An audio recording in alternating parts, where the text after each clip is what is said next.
आपको चैनल बता दे रहे हैं, आप लोग केवल चैनल उसमें यूट्यूब में खोलिएगा और यह कार्यक्रम दिखने लगेगा।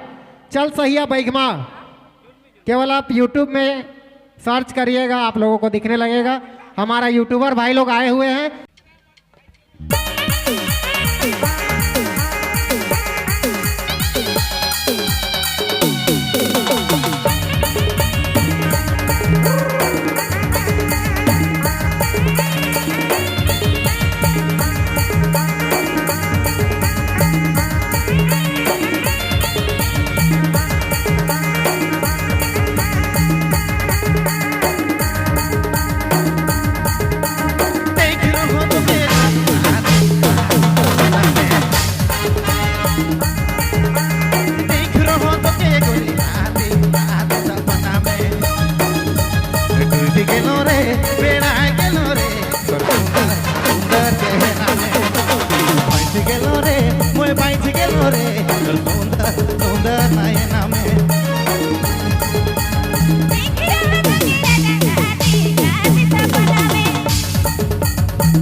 देखल बेरा से चैन लगेला।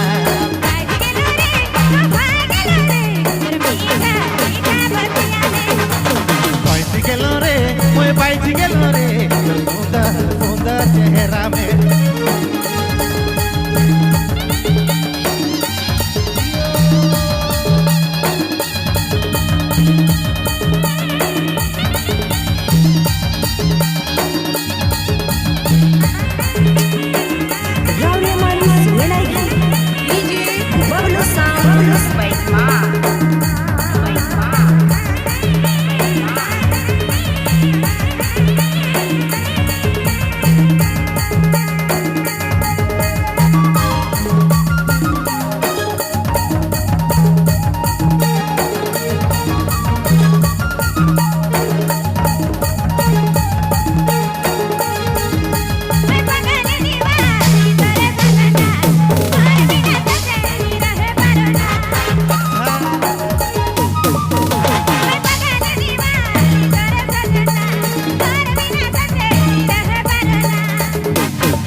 सूरती के झूलेला देखल बेरा से